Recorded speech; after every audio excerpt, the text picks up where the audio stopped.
rechazada por su cuerpo, humillada por quienes juraron quererla, y justo cuando todo parecía perdido, un apache herido la miró con un respeto que nadie jamás le ofreció. Lo que fue burla se convirtió en destino, y lo que dolía empezó a florecer como amor verdadero. Antes de comenzar este amor de época, suscríbete, deja tu like y comenta la palabra dignidad.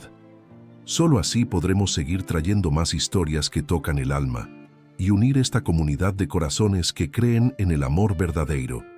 México, año 1874. Las campanas del atardecer tañían con una melancolía antigua sobre el pueblo de San Miguel del Monte, un rincón olvidado entre la sierra y el polvo, donde el tiempo parecía no avanzar, salvo en el alma de quienes esperaban. Allí vivía Aurora Beltrán, hija única de don Fermín Beltrán, un comerciante venido a menos, cuyas manos tiemblan más por la vergüenza que por la edad. Aurora no era como las demás, no era delgada ni frágil. Su cuerpo hablaba de abundancia, de tierra fértil, de cosechas dulces.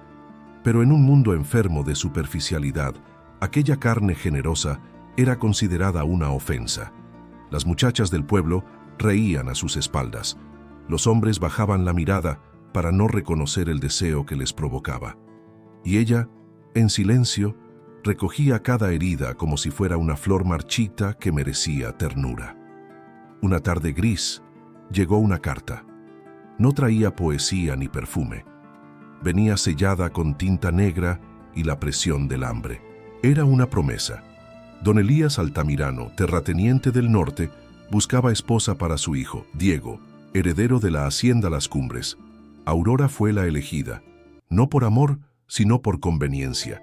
Don Fermín debía una suma imposible, y entregar a su hija era el último precio que podía pagar. «Serás señora de tierras, hija», le dijo sin mirarla a los ojos. «Mejor eso que morir de hambre entre gallinas». Aurora no lloró. Recogió sus vestidos, besó la frente de su padre y partió con la misma dignidad con la que las reinas van al exilio. El viaje duró 5 días. El polvo cubrió su falda azul y las agujas del corset marcaron su piel como un recordatorio. Había sido enviada como moneda, pero en sus ojos no había rencor. Había algo más, una esperanza tímida, escondida entre los pliegues de su alma. Al llegar a la hacienda Las Cumbres, nadie salió a recibirla. Una criada la condujo a una sala amplia, de paredes blancas y mármol frío. Allí estaba Diego Altamirano, joven de rostro arrogante, con las manos cruzadas detrás de la espalda y una copa de vino en los labios. La observó de arriba abajo. Sus ojos no vieron su bondad, ni su inteligencia, ni la belleza suave de sus mejillas. Solo vieron curvas, volumen, desobediencia a un ideal absurdo. «¿Esta es la prometida?», preguntó sin disimulo. «¿Mi esposa?». Aurora sintió que el suelo se abría, pero no se quebró. «He venido porque así fue acordado», respondió con la voz serena. «Pero si no soy deseada, regresaré por donde vine». Diego rió. Doña Isabela, su hermana mayor, irrumpió en la sala con una sonrisa venenosa. «Oh, no, querida. ¿Y perder el espectáculo? Quédate, por favor. Nos vendrá bien una mucama robusta». Las risas llenaron el salón. Aurora fue despojada de su título de prometida en un instante. No hubo boda, no hubo palabras dulces, solo burlas y humillación. Pero ella no lloró. Aceptó quedarse como criada mientras su padre, en el pueblo, caía enfermo de vergüenza y desesperanza. Pasaron los días. En la hacienda, nadie le hablaba por su nombre. Le llamaban la gorda, la del trato roto, la sirvienta por piedad. Y aún así, cada mañana, Aurora trenzaba su cabello con dignidad, cocinaba con esmero y recogía flores silvestres para adornar su cuarto de servicio, como si aún viviera en un palacio.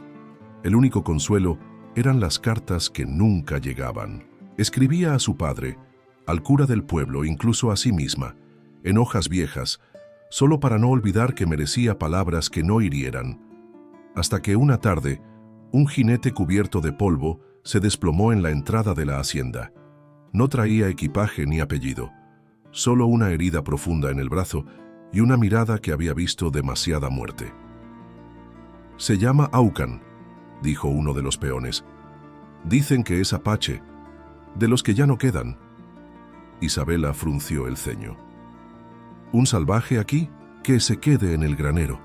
No quiero sangre bárbara dentro de mi casa». Pero fue Aurora quien limpió su herida, quien recogió agua del pozo, quien le cambió las vendas con manos suaves y una voz que parecía un susurro del viento. Aucan no hablaba, solo observaba, y en sus ojos oscuros, como piedra de obsidiana, algo se encendía cada vez que ella entraba en silencio. No dijo gracias, no dijo nada, pero dejó, bajo su manta, una pequeña piedra tallada en forma de corazón. Era su manera de decir «te veo».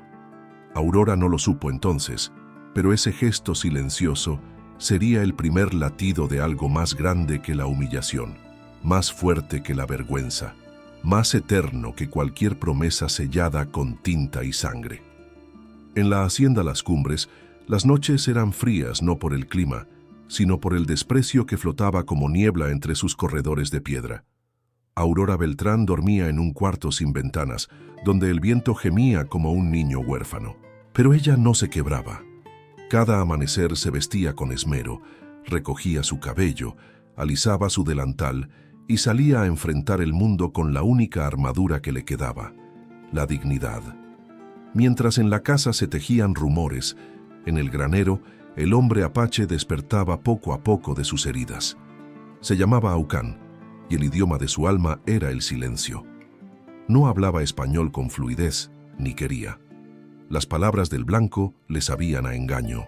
Él respondía con miradas, con gestos lentos, con la respiración contenida de quien ha sobrevivido más pérdidas de las que se atreve a contar. Aurora no tenía miedo de su silencio. Al contrario, en un mundo que no la escuchaba, el silencio de Aucan le ofrecía descanso. Cada tarde ella entraba al granero con un cuenco de sopa caliente, pan duro que ablandaba con sus manos y ungüentos de hierbas que preparaba ella misma con la sabiduría de su abuela.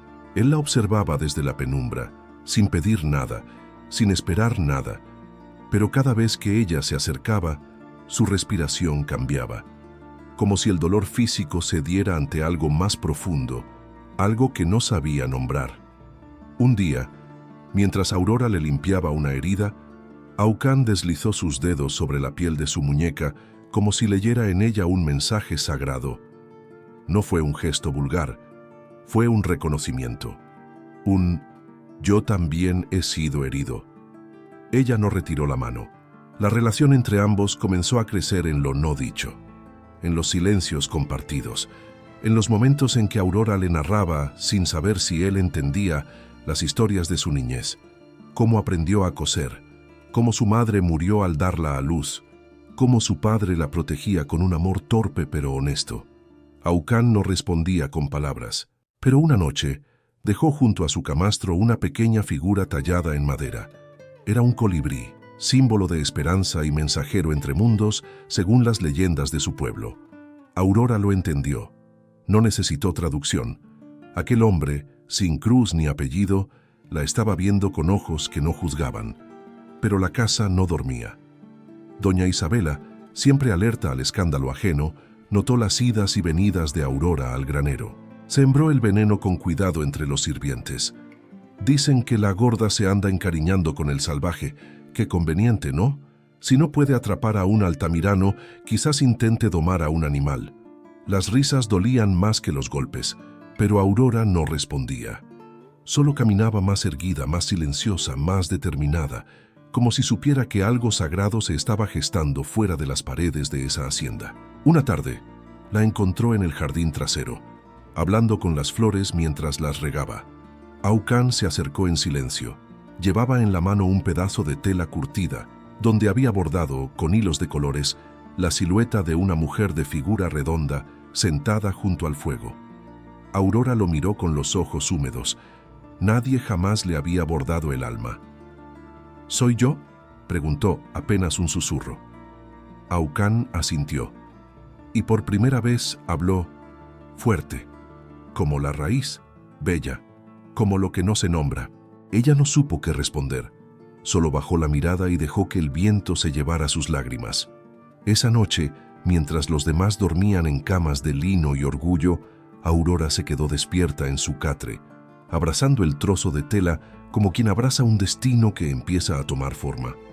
Afuera, Aucán velaba junto al fuego del granero, esculpiendo en madera otro secreto, otro símbolo, otro puente hacia ella, sin promesas, sin palabras, solo con el peso sagrado del silencio y la fuerza indomable de la dignidad. El aire de la hacienda comenzaba a cambiar, no el de los salones, donde aún se respiraba arrogancia y perfume ajeno, sino el que flotaba en el rincón olvidado, donde vivían Aurora y Aucán, dos almas desterradas, dos cuerpos con historia, dos corazones que apenas empezaban a recordar cómo era latir sin miedo. Cada día, al caer el sol, Aurora recogía hojas de salvia, manzanilla, romero. Sabía que no eran solo para las heridas de Aucán, sino también para las suyas, aquellas que no sangraban pero dolían más. Preparaba ungüentos con aceite de coco y resina de árbol, los mezclaba en cuencos de barro y los calentaba al fuego bajo, dejando que el aroma llenara el aire como una caricia invisible. Aucán, que nunca había confiado en manos ajenas, le permitía acercarse. Se dejaba tocar. Dejaba que sus dedos morenos limpiaran cada cicatriz que le había dejado la guerra, el destierro, la traición. Y en secreto, él también la sanaba, no con hierbas, sino con presencia. Cuando ella entraba al granero, él detenía lo que hacía. Se sentaba en silencio, escuchaba, observaba sus gestos como si cada uno fuera un rito sagrado, la forma en que soplaba el vapor de la infusión, cómo doblaba el pañuelo antes de aplicarlo, el movimiento circular de sus manos sobre su piel herida. Una noche, mientras le cambiaba un vendaje en el hombro, Aurora notó una marca diferente. No era de bala ni de cuchillo, era una cicatriz redonda, oscura, antigua. «¿Esto?», preguntó con voz temblorosa. Aucán bajó la mirada. «Castigo de niño, por no obedecer al blanco que decía ser dueño de mi tierra». Ella tragó saliva. No preguntó más. Tomó un paño limpio y lo presionó con ternura, como quien pide perdón por un dolor que no causó, pero que siente suyo. Esa misma noche, él le ofreció algo que jamás había compartido con nadie: una pequeña caja de madera tallada a mano. Dentro había 4 cosas: una pluma de águila, una piedra lisa color ámbar, un mechón de cabello trenzado con hilo rojo y una bolsita con tierra oscura. «Mi madre», dijo con voz baja, «me dejó esto antes de morir». Aurora se sintió desnuda, no por vergüenza, sino por la confianza que eso implicaba. Era un gesto ancestral, sagrado, como si él le dijera: «Te permito entrar en mi historia». Ella en silencio tomó su pañuelo de lino, el único blanco que aún conservaba sin manchas, lo dobló cuidadosamente y lo colocó junto a las ofrendas. No dijo una sola palabra, pero Aucán entendió. Era su forma de decir: «Yo también te guardo dentro de mí». Los días pasaron con la suavidad de las cosas que no se nombran. Aurora comenzó a enseñarle palabras en español. Él le enseñaba los nombres secretos de los árboles y los pájaros. Ella bordaba en su delantal pequeños símbolos que él dibujaba con carbón sobre papel viejo. Una luna creciente, un río que serpentea, una flor que se abre en medio del desierto. Una tarde, bajo el granado viejo, Aucán le trajo una cuerda trenzada de cuero, con una piedra de jade en el centro. No era joya, era símbolo, amuleto, protección. Aurora lo tomó entre sus manos. No sabía si debía aceptarlo. Lo miró a los ojos. Él no insistió. Solo se quedó de pie, firme, como quien ha dado lo mejor que tiene y puede esperar eternamente. Ella lo colocó en su cuello. Y por primera vez, Aucán sonrió. No fue una sonrisa amplia. Fue apenas un gesto en la comisura de sus labios, una rendija por donde se escapó la luz que él había guardado tantos años. Esa noche, mientras dormía en su cuarto de sirvienta, Aurora soñó con un campo abierto, sin muros, sin corsés, sin vergüenza. Soñó con un hombre que no pedía que ella fuera menos, sino más libre, más cuerpo, más raíz. Y al despertar, supo que algo había cambiado.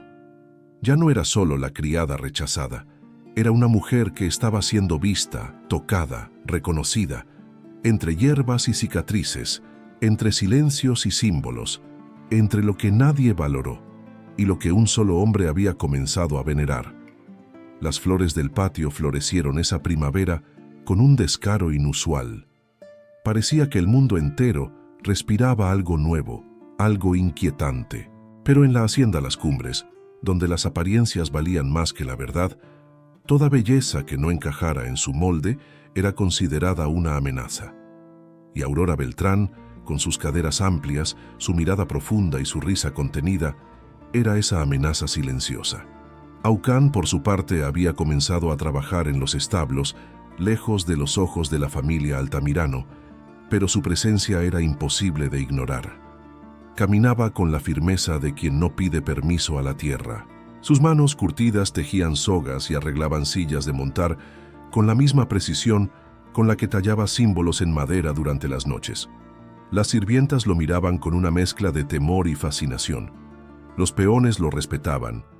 Y Isabela, la dueña del veneno elegante, lo observaba con algo más peligroso, desprecio disfrazado de interés. Esa semana se celebraría en la hacienda la fiesta anual de la cosecha. Vendrían invitados de la capital, diplomáticos, curas, señoras con abanicos de encaje y bocas afiladas. Para doña Isabela era la oportunidad perfecta para recordarles a todos su linaje, su poder, y de paso, desquitarse con quienes la incomodaban. La víspera del evento, llamó a Aurora con una sonrisa que no alcanzaba sus ojos. «Querida, este año queremos hacer algo diferente», dijo mientras jugaba con un abanico dorado. «Una danza simbólica entre el pueblo y la tierra. ¿No sería poético que tú, nuestra más visible representante del pueblo, bailaras con el apache?» Aurora comprendió de inmediato.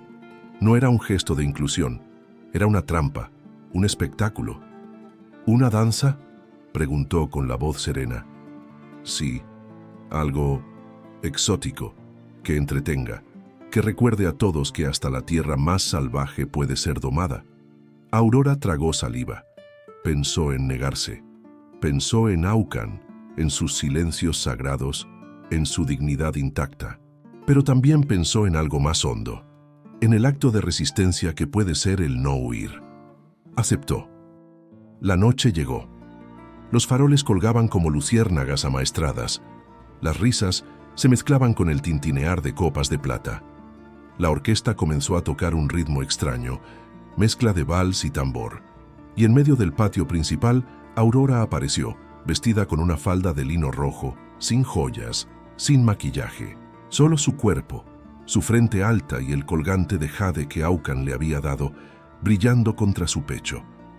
Aucán llegó después, descalzo, con una camisa blanca y el rostro pintado con trazos de ceniza.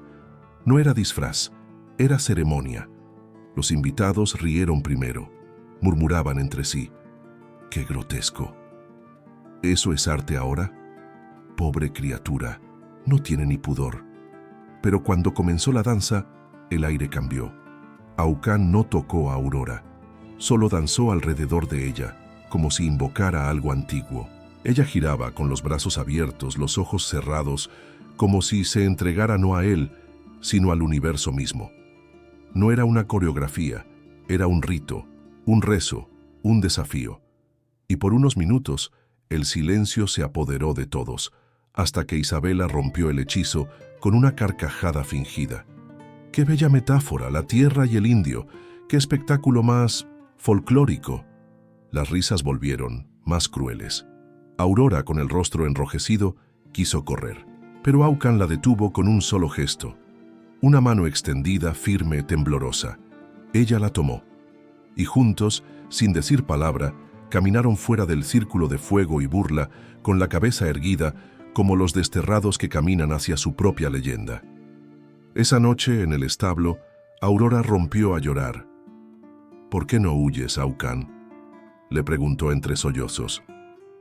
«¿Por qué sigues aquí, donde solo saben odiar?». Él no respondió de inmediato. Solo tomó su rostro entre las manos, tan grandes, tan cálidas, y la miró como si pudiera ver hasta su infancia. «Porque tú estás aquí», dijo por fin, «y mientras tú estés, este lugar no es del todo tierra muerta». Aurora lo abrazó, no por debilidad, sino por gratitud, porque por primera vez no se sintió sola, ni invisible, ni menos. Y aunque el mundo seguía riéndose de ella, esa noche, bajo el techo de madera y estrellas, supo que su alma ya no bailaba por obligación, sino por amor. Las noches comenzaron a caer más frías en la hacienda Las Cumbres, como si la tierra presintiera que algo sagrado estaba por romperse. El murmullo de los sirvientes crecía como maleza en patio ajeno. Hablaban de la danza, del escándalo, del sacrilegio de una criada que había osado alzar la cabeza, y de un apache que la miraba como si ella fuera la única diosa entre las ruinas. Aurora caminaba por los corredores con la frente en alto, pero por dentro sentía que cada paso era una cuerda tensa que podía romperse. Isabela la ignoraba con el desprecio de quien planea en silencio. Diego fingía no verla, pero su mirada la seguía como un cuervo que espera carroña. Aucán, mientras tanto, reparaba cercas y herraduras como si nada hubiera cambiado, pero sus sentidos estaban alerta. Podía oler el peligro, como lo hacían sus ancestros bajo la luna antes de una tormenta. Y el peligro llegó, no como grito, sino como susurro. Aurora fue llamada por el capataz, don Laureano, un hombre de ojos turbios y lengua cruel. Le pidió que lo ayudara en el establo con un caballo herido. Ella, ingenua, obedeció. Pero al llegar, no había caballo alguno, solo sombras. Don Laureano cerró la puerta detrás de ella. «¿Te crees, señora, por bailar con un salvaje?», dijo, acercándose con aliento agrio y manos sucias. «¿Crees que alguien como tú puede amar sin pagar el precio?». Aurora retrocedió, su cuerpo temblaba, pero sus ojos no se apagaban. «No soy tuya», respondió con voz firme, «ni de nadie». Él rió, avanzó, la tomó del brazo con fuerza, pero no llegó más lejos. De la oscuridad, como un lobo silencioso, emergió Aucán. No gritó, no pidió explicaciones, solo actuó. Sus manos atraparon al capataz como el viento envuelve a la llama. En segundos, don Laureano yacía en el suelo, jadeando, sin aliento, con los ojos abiertos de terror. «Si la tocas otra vez, mueres», dijo Aucán en voz baja como una promesa ancestral. Aurora cayó de rodillas, no por miedo, sino por el peso del instante. Aucán se agachó a su lado. Ella no lloró, solo lo miró, con un reconocimiento que iba más allá de la gratitud. «Tenemos que irnos», susurró él. Ella asintió. Esa misma noche, sin una sola maleta, sin más posesión que el colgante de jade y un trozo de pan, Aurora dejó atrás la hacienda. Aucán la guió por senderos invisibles entre los campos oscuros y los barrancos, hasta llegar al alto valle, un refugio de piedras, agua clara y árboles que hablaban con el viento. Durante la travesía no hubo palabras, solo el sonido de los grillos, el crujir de las ramas bajo sus pies y la respiración compartida de quienes huyen no por cobardía, sino por amor propio. Al amanecer, llegaron a una cueva abierta entre rocas cubiertas de musgo. Allí, Aucán encendió fuego con ramas secas y cubrió a Aurora con una manta de piel. No era una caricia, era un acto de reverencia. Aurora observó el paisaje desde la entrada de la cueva. Las montañas parecían guardianas antiguas, y por primera vez en su vida no se sintió prisionera de su cuerpo, ni de su pasado, ni de la mirada ajena. A su lado, Aucán preparaba infusión con raíces amargas y miel silvestre. Le ofreció una taza. Ella la bebió. El calor descendió por su garganta como una promesa. «Aquí no hay dueños», dijo él. «Ni cadenas», respondió ella. Y esa noche, mientras la luna derramaba su luz sobre la tierra como una bendición olvidada, Aurora durmió junto a Aucán, no como criada, no como fugitiva, sino como mujer, entera, libre, venerada, y sin saberlo aún, ya llevaba dentro de sí la semilla de un hijo que nacería del amor y no del miedo. El alto valle despertaba con el canto de aves que no sabían de muros ni de leyes. Aurora abría los ojos cada mañana envuelta por la brisa que olía a pino y a tierra húmeda, como si el mundo la recibiera por fin sin juicio, sin prisas, sin deberle nada. Allí no existía el reloj, ni el espejo, ni la mirada punzante de quienes la redujeron a un cuerpo para burlas. Allí, en la libertad del monte, ella era cuerpo, alma y fuego. Y Aucán, sin decirlo nunca, la miraba como si cada curva de su carne contara una historia que merecía ser escuchada con los dedos. Vivían en una pequeña choza que construyeron con ramas, barro y paciencia. Cocinaban juntos sobre piedras calientes, recogían raíces, pescaban con redes tejidas a mano. Aurora aprendía a leer los signos del bosque. Sabía cuándo el cielo anunciaba lluvia, cuándo la tierra pedía silencio. Se sentía útil, viva, necesaria. Por primera vez no era carga, era compañera. Y él la miraba. No como se mira una mujer deseada, sino como se contempla un milagro que nunca se pensó merecer. Cada gesto de ella lo conmovía, cuando recogía flores para adornar el umbral, cuando cantaba bajito mientras cocinaba, cuando acariciaba con ternura las piedras redondas del río como si tuvieran alma. Aurora, en cambio, lo observaba a él con una mezcla de asombro y deseo contenido. En la ciudad, los hombres medían fuerza con violencia. Aucán, en cambio, era fuerte en su suavidad. Había una delicadeza feroz en él, una ternura que no se proclamaba, pero se sentía en el modo en que le colocaba el manto sobre los hombros al anochecer, o cuando le ofrecía un fruto partido por la mitad, como si fuera una joya. Una tarde, mientras llovía y el techo de ramas goteaba sobre la tierra, Aurora salió descalza, empapada, riendo. Bailó bajo el aguacero, con los brazos abiertos, el vestido pegado al cuerpo, la piel erizada de libertad. Aucán la miraba desde la entrada. En sus ojos había fuego. Ella se detuvo. ¿Por qué me miras así? Él se acercó lento, sin invadir. Le tocó el rostro con la yema de los dedos. Sus manos estaban tibias, callosas, verdaderas. Porque eres más libre que el viento, y yo no sé si merezco tocarte. Aurora cerró los ojos. Llevó sus manos al pecho de él, lo sintió latir. Y entonces, en un gesto silencioso y ancestral, se entregó. No como quien cede, sino como quien elige. La unión no fue apresurada, fue como un rezo entre cuerpos. Él recorrió su piel como quien toca una ofrenda. Ella lo rodeó con sus brazos como quien regresa a casa. No hubo vergüenza, no hubo máscaras, solo dos seres despojados de todo, que decidieron fundirse como raíz y lluvia. Esa noche, los suspiros fueron el único idioma. Y el cuerpo de Aurora, tantas veces juzgado, tantas veces escondido, fue amado como si fuera tierra sagrada, porque lo era. Aucán no la poseyó, la veneró. Y cuando el alba se alzó sobre el valle, cuando los primeros rayos iluminaron la choza de barro y ternura, Aurora supo, con una certeza que no necesitaba confirmación, que llevaba una vida creciendo dentro de ella.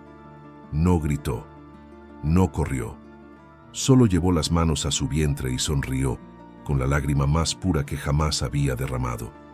Un hijo nacido del respeto, del deseo sin culpa, del amor sin cadenas. Y en los ojos de Aucán, cuando ella le tomó la mano y se la llevó al vientre, brilló un sol antiguo. No pronunció palabras, solo se arrodilló frente a ella. Y allí, en medio del bosque, bajo el amparo de los árboles y el cielo abierto, una mujer antes rechazada fue coronada madre por el único hombre que supo verla. El sol comenzaba a teñir las montañas de oro cada mañana, y Aurora, con el vientre cada vez más redondo, caminaba entre la maleza como una diosa antigua que lleva dentro de sí el milagro de la tierra. Sus pasos eran lentos, conscientes, sagrados. Cada flor silvestre que recogía, cada fruta que partía con las manos, parecía una bendición ofrecida al hijo que crecía bajo su corazón. Aucán la observaba con devoción. Tallaba pequeñas figuras de madera para su hijo, un venado, una espiga, una luna. Cantaba en su lengua nativa por las noches, cerca del fuego, y le hablaba al vientre de Aurora como si ya pudiera oírlo. Era paz, era vida, era amor, pero el mundo, ese que nunca tolera la felicidad ajena cuando nace fuera de sus reglas, no había olvidado. Una tarde, mientras recolectaban hojas de maguey, un silbido corto y seco rompió el silencio. Aucán se tensó. Lo reconocía. Era una señal. Horas después, al caer la noche, un hombre apareció entre las sombras. No traía armas visibles, pero su mirada era de advertencia. Se llamaba Anselmo, viejo conocido de Aucán, mestizo de paso entre dos mundos. «Te buscan», dijo en voz baja, sin rodeos. «Hay recompensa por tu cabeza. El gobierno cree que escondes armas, que lideras a otros, y los Altamirano han dicho que raptaste a una mujer».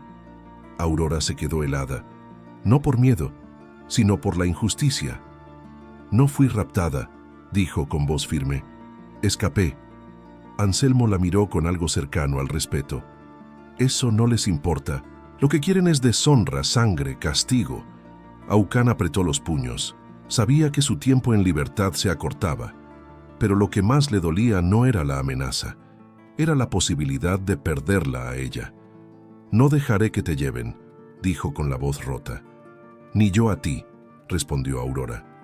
Pasaron la noche abrazados, sin dormir. Ella sintió al hijo moverse dentro de sí como si también supiera. Aucán la cubría con su cuerpo, como si su calor pudiera protegerla del mundo entero. Al amanecer, prepararon un pequeño morral con lo necesario. Aurora se negó a esconderse. Ya no era la muchacha que aceptaba el silencio por temor. Era madre, era compañera, era tierra fértil que no se doblegaría. «Si vienen por ti, que me encuentren contigo», dijo. «Pero esta vez no me callaré». Y mientras el eco de las pisadas se acercaba desde el sur, entre los riscos y los arbustos, Aurora se colocó frente a la choza, con el rostro erguido y una lanza de madera en la mano. No sabía usarla. No era guerrera de guerra, pero sí de alma, porque cuando una mujer ha sido humillada, callada y usada, y aún así se levanta para amar, proteger y dar vida, se convierte en algo invencible, y el hijo que crecía en su vientre latía con fuerza, como si supiera que pronto su nombre resonaría entre los árboles del valle, como una promesa que ni el miedo ni la muerte podrían romper. El amanecer llegó vestido de sombras. En el aire flotaba un silencio distinto, un presagio amargo que ni el canto de los pájaros pudo disimular. Aurora despertó con el vientre tenso, como si su hijo también sintiera que algo se avecinaba. Aucán ya había salido a revisar los alrededores, buscando huellas, rastros, señales de hombres. Aurora, sola por un instante, recogía hojas secas junto al fogón cuando escuchó un crujido suave entre los arbustos, y entonces la vio. Isabela Altamirano, erguida sobre un caballo blanco, envuelta en una capa de terciopelo verde oscuro y escoltada por dos soldados de mirada vacía. Llevaba el rostro cubierto por un velo, pero su voz era inconfundible. ¡Qué conmovedor cuadro! La criada, convertida en madre de un bastardo. Aurora no retrocedió. Se cubrió el vientre con una mano y con la otra aferró el colgante de jade que Aucán le había dado, como un talismán contra el desprecio. «¿Qué haces aquí?», preguntó sin temor. «Vengo a devolverte el favor», respondió Isabela bajando del caballo con una sonrisa venenosa. «Has sido tan leal con mi familia que me toca retribuirte. Te ofrezco regresar, una nueva vida. A salvo. En la hacienda, el niño nacerá con techo, médicos, nombre». Aurora entrecerró los ojos. Sabía que toda oferta nacida de labios como esos venía con espinas ocultas. ¿Y Aucán? Isabela se acercó, como una serpiente en danza. «Será entregado. No podemos permitir que un indio rebelde quede impune. Pero tú podrás ser perdonada, siempre que aprendas a callar como buena madre». Aurora sintió que el corazón se le detenía por un segundo. «¿Y si me niego? Te acusaremos de traición, de haber sido cómplice de un crimen, de haber robado tierras, pertenencias, honra, El veneno no estaba en las palabras, sino en la certeza con la que eran dichas. Aurora bajó la mirada, no por sumisión, sino por el peso insoportable de una elección cruel. Volvió la vista hacia el sendero. Aucán aún no regresaba, y el sol subía lento, como un testigo ciego. «Acepto», dijo con voz apagada. Isabela sonrió. Aurora fue llevada en un carruaje envuelto con telas para ocultarla de las miradas del pueblo. Nadie debía saber que la desaparecida había regresado. Cuando Aucán volvió, no la encontró. Solo cenizas y una piedra partida en dos junto al fuego. Comprendió de inmediato. No gritó, no lloró, se arrodilló, recogió la piedra, la guardó en su pecho como una promesa silenciosa y comenzó a caminar hacia el sur, hacia la casa de los cuervos. Mientras tanto, Aurora llegaba a la hacienda. La obligaron a bañarse, a vestir un camisón blanco, a recostarse en una habitación apartada. Le sirvieron sopa tibia, y médicos con guantes fríos le palparon el vientre sin mirarla a los ojos. Isabela entró en la noche, sola, con una vela en la mano. «Darás a luz bajo este techo», le dijo, «pero el niño será criado por nosotros, como Altamirano. Tú, en cambio, serás enviada a un convento, a rezar por tus pecados». Aurora la miró exhausta, pero no rota. «No podrán separarlo de mí». «Claro que sí», respondió la mujer, con dulzura fingida. «A menos que firmes un papel, que digas que te violaron, que fuiste víctima, así tendrás piedad del pueblo y conservarás tu vida». Aurora se levantó lentamente de la cama. Su cuerpo temblaba, pero su voz era de hierro. «Ese niño no es vergüenza, es amor, y si tengo que parirlo con mis propias manos en medio del barro, lo haré, pero no lo entregaré». Isabela avanzó con el rostro descompuesto por la furia, pero Aurora no retrocedió. «Pueden quitarme la libertad, la comida, la cama, pero no mi hijo, y mucho menos la verdad». Y esa noche, mientras los cuervos volaban sobre los campos de trigo, una mujer embarazada se negó a firmar su silencio. Porque cuando una mujer se levanta por su hijo, no hay aristocracia que pueda doblegarla. La noche cayó espesa sobre la hacienda Las Cumbres, pero en la habitación del ala oeste, donde Aurora Beltrán permanecía encerrada, la oscuridad no podía vencerla. Su vientre, firme como una luna llena, la mantenía despierta. El niño se movía con fuerza, como si también reclamara su lugar en el mundo. El eco de sus pasos por la habitación sonaba como un rezo contenido. No rezaba a un Dios lejano, rezaba a la memoria de su madre, a la tierra que la vio nacer, y al rostro de Aucán perdido entre los árboles del Alto Valle, pero aún vivo en cada latido de su sangre. Mientras tanto, en el exterior, los rumores se esparcían. Dicen que volvió embarazada, que no fue raptada, sino que huyó por amor. ¿Amor? Con un apache. Dicen que el indio viene por ella, que ya lo han visto acercarse al pueblo. Isabela Altamirano apretaba los dientes. La situación se le escapaba de las manos.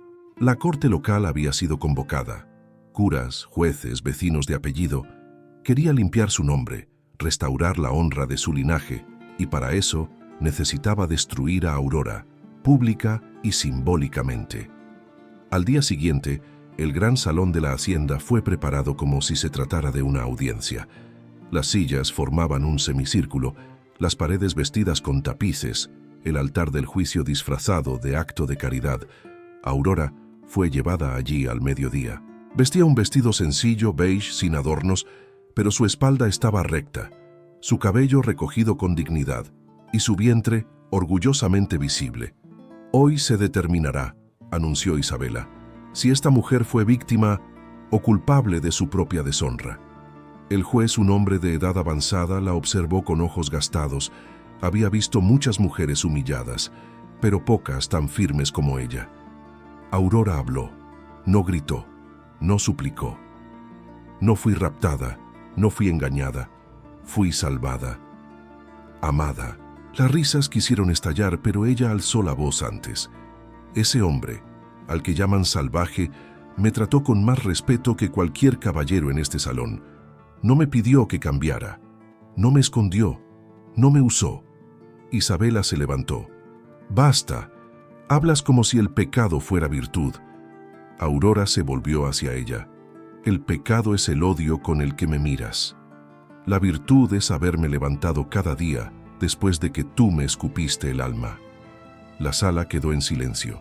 Entonces, desde la puerta abierta, una figura apareció. Polvo en los pies, humo en la piel, fuego en la mirada. Aucán. Nadie pudo detenerlo.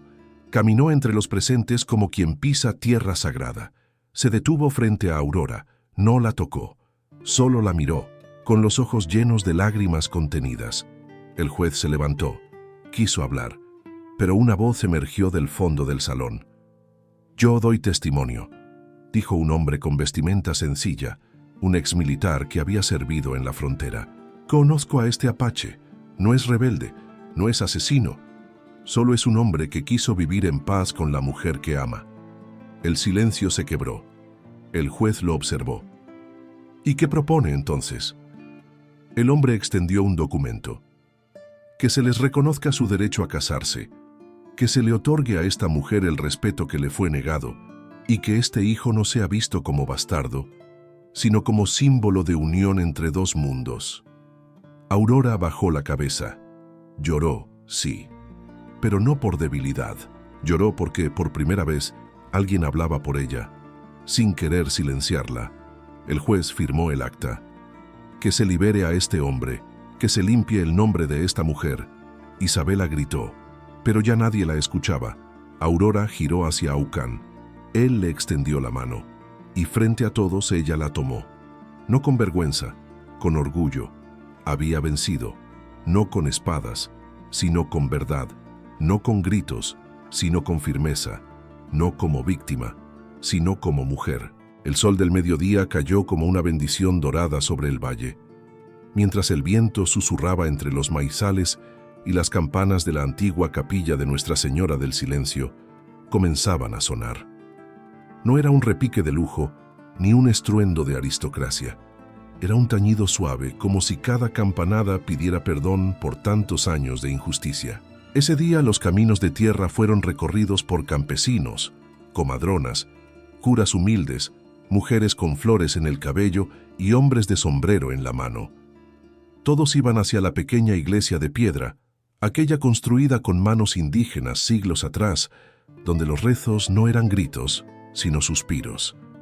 Y allí, entre los murales desgastados por la lluvia y los altares cubiertos de cera y musgo, Aurora Beltrán entró vestida con un traje azul cielo, bordado a mano por las mujeres del pueblo. No llevaba velo, no necesitaba esconderse. Llevaba la frente alta, las mejillas encendidas por la emoción y el vientre prominente que nadie se atrevía a mirar con desprecio, porque ya no era símbolo de vergüenza, sino de milagro. Los niños arrojaban pétalos secos a su paso. El aire olía a manzanilla y pan recién horneado, y en el altar, de pie, sin traje, sin espada, sin más corona que su silencio digno, la esperaba Aucán. Vestía ropa blanca de algodón, con bordados en el pecho hechos por sus propias manos. Llevaba los pies descalzos y una piedra de obsidiana colgando del cuello. No necesitaba joyas, porque sus ojos ya brillaban por ella.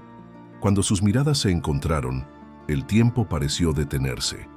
Aurora caminó hacia él. No fue entregada por ningún padre.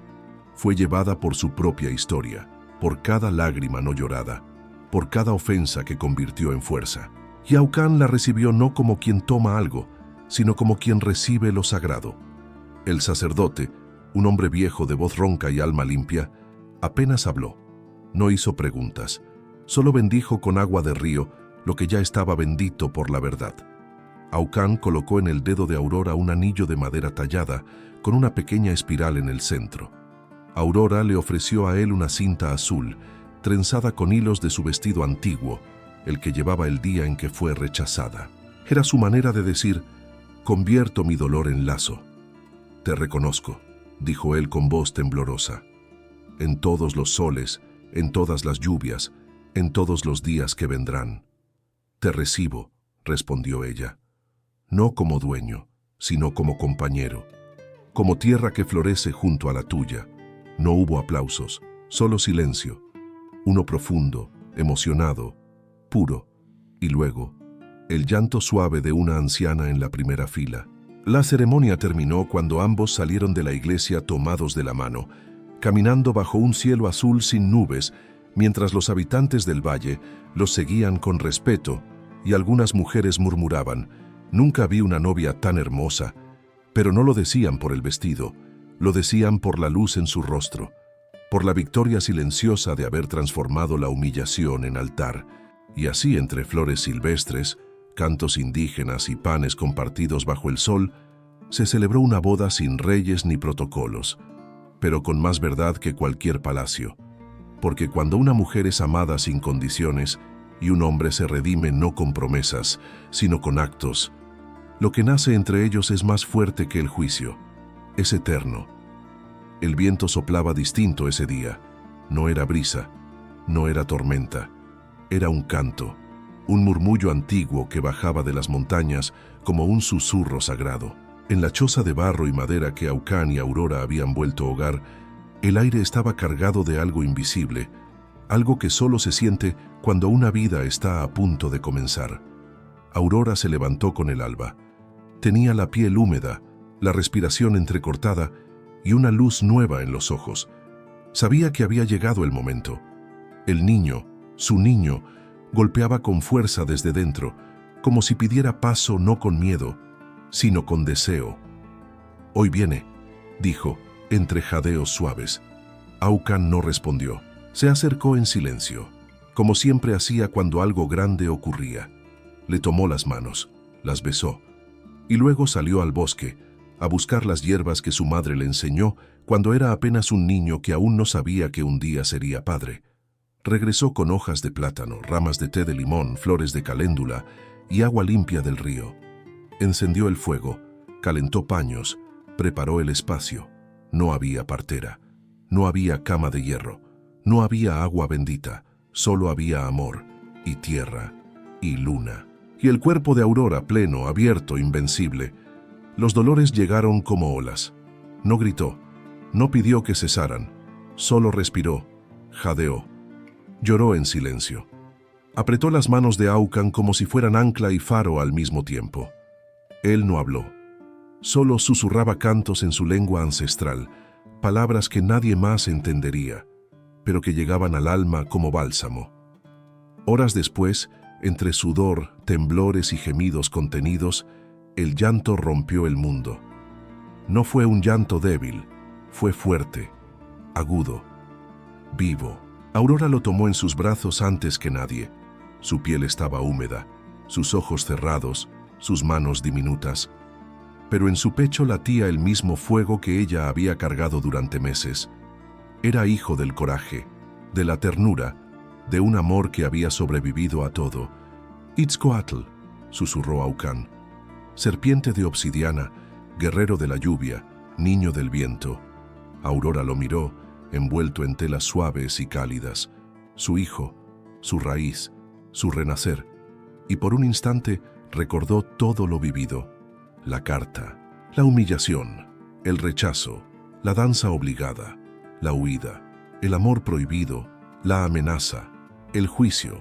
Todo eso había valido la pena por este instante, porque tener a su hijo en brazos, en paz, sin miedo, sin vergüenza, era más que redención, era victoria. El niño abrió los ojos por primera vez, y en su mirada había algo inexplicable, como si ya supiera quién era, como si reconociera a su madre no por el cuerpo que lo llevó, sino por el alma que lo esperó. Esa noche, la luna brilló con una intensidad nueva sobre el alto valle, y mientras Aurora amamantaba por primera vez bajo el techo de ramas, con Aucán a su lado, el mundo volvió a empezar, no con guerras, no con decretos, sino con un latido pequeño que venía del amor más grande. Pasaron los años como pasan las estaciones en los campos callados, sin ruido, pero dejando huella. La choza donde Aurora había parido a su hijo se transformó poco a poco en un hogar con paredes fuertes, huerto propio y olor constante a maíz tostado. El Alto Valle ya no era solo refugio, era raíz. Itzcoatl crecía como crecen los árboles que no han sido torcidos, firme, dulce, curioso. Sus primeros pasos fueron sobre tierra húmeda. Sus primeras palabras entre dos lenguas, la de su madre y la de su padre. Corría entre las ramas, se bañaba en el río y dormía escuchando historias bordadas de amor y leyenda. Aurora, por su parte, florecía de otro modo.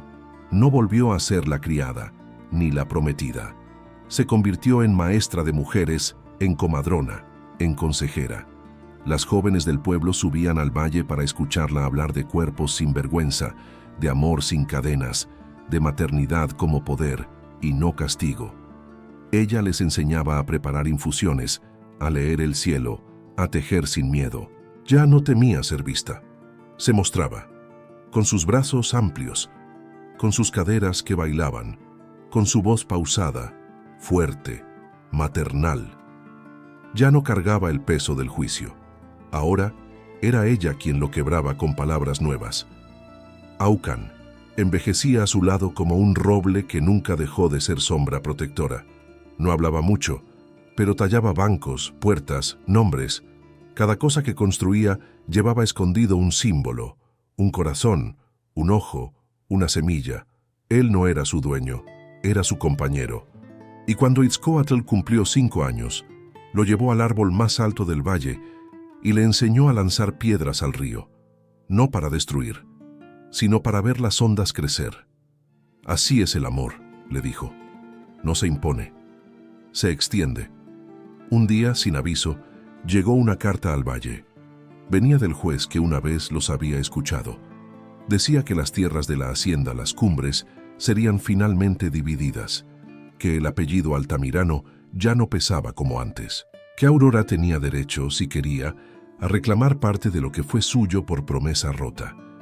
Ella miró el papel y luego miró su casa, su hijo jugando con barro, su huerto lleno de flores, y lo rompió en silencio, porque lo suyo no estaba en escrituras, estaba en el pan compartido, en el abrazo de cada mujer que subía a la colina para escucharla, en la mirada de Aucan al anochecer.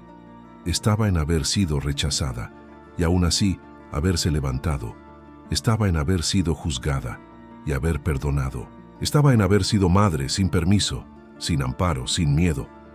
Al anochecer de ese día, mientras el sol teñía el cielo de fuego, Aurora se sentó en la entrada de su casa, con Itzcoatl dormido en su regazo y Aucan tallando en silencio a su lado.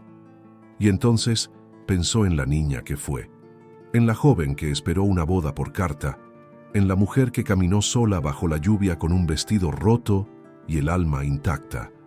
Y en ese momento alzó la vista, respiró hondo y sonrió, porque nunca fue ella quien debía cambiar. Fue el mundo el que tardó en aprender a mirar su belleza. Si esta historia tocó tu corazón, ayúdanos a que más corazones también la descubran. Suscríbete al canal, deja tu me gusta y por favor, comenta la palabra dignidad aquí abajo. Esa será nuestra forma silenciosa de reconocernos entre quienes amamos los romances profundos, los amores imposibles, y las mujeres que, como Aurora, renacen desde el rechazo hasta convertirse en leyenda. Tu comentario, tu like y tu suscripción nos ayudan muchísimo a seguir creando más historias como esta, para ti y para todos nosotros. Gracias por quedarte hasta el final. Nos vemos muy pronto con otro amor de época que te robará el alma.